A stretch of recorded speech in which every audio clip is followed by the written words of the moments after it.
سلام و درود به همه رفقا، به چنل دانستنی های جهان خوش اومدید. نمبر 1. اگر یک روز مهاجرت کردین و رفتین به آلمان و در کنار اتوبان با این تابلو مواجه شدین، معنی این تابلو این هست که این اتوبان محدودیت سرعت نداره و هر چقدر میتونین پاتون رو پدال گاز فشار بدید. نمبر 2. میدونستین اگه به چین سفر کردین و دیدین یک نفر در حال غرق شدن هست و سعی کنید به او کمک کنید، شما را بازداشت میکنن چون معتقد هستند در سرنوشت او اختلال ایجاد شده است. واقعا این چینی‌ها عجیب غریب هستند. نمبر 3. لبخند وحشتناک بمبگذار دیوانه. او 33 بمبگذاری در فضاهای عمومی انجام داد که 22 از آنها منفجر شدند. جالب توجه است که او مکانهایی که در آن بمبگذاری کرده است را به پلیس اطلاع میداد، اما مشخص نمیکرد بمب دقیقاً کجاست. نمبر 4. از همه جالبتر این مجسمه 1000 ساله بودایی است که جدیداً از این مجسمه سیتی اسکن گرفته شده و مشخص شده درون آن راهبی مومیایی شده وجود دارد.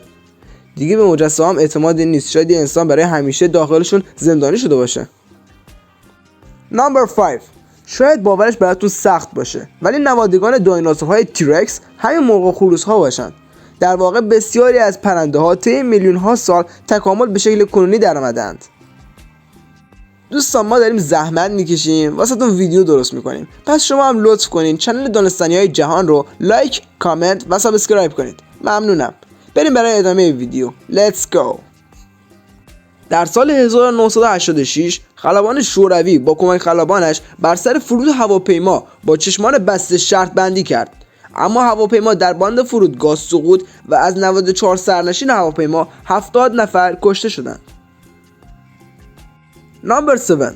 آیا میدونستین قدیمی ترین جوراب جهان که قدمتش به 1500 سال پیش برمیگرده و برخلاف انتظار بافته دست مردمان متمدن مصری بوده است؟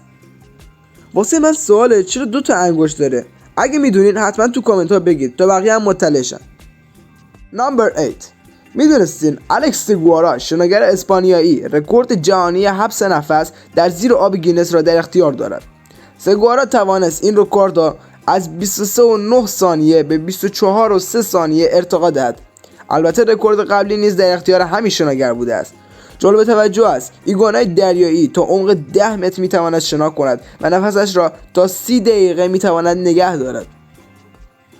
نمبر 9. به این تصویر دقت کنید. بله درسته، در این تصویر 28 نفر با یک چهره هستند و این جزء 8مین عجایب جهان است. نمبر 10. موجودی عجیب که مانند گیاهان فتوسنتز میکند. نوعی حلزون وجود دارد که با خوردن هر گیاهی میتواند دی ان ای آن گیاه را کسب کرده و خاصیت فتوسنتز. ممنون میشم نقاط ضعف و قدرت این ویدیو رو برامون داخل کامنت ها بنویسین. از همتون سپاسگزارم.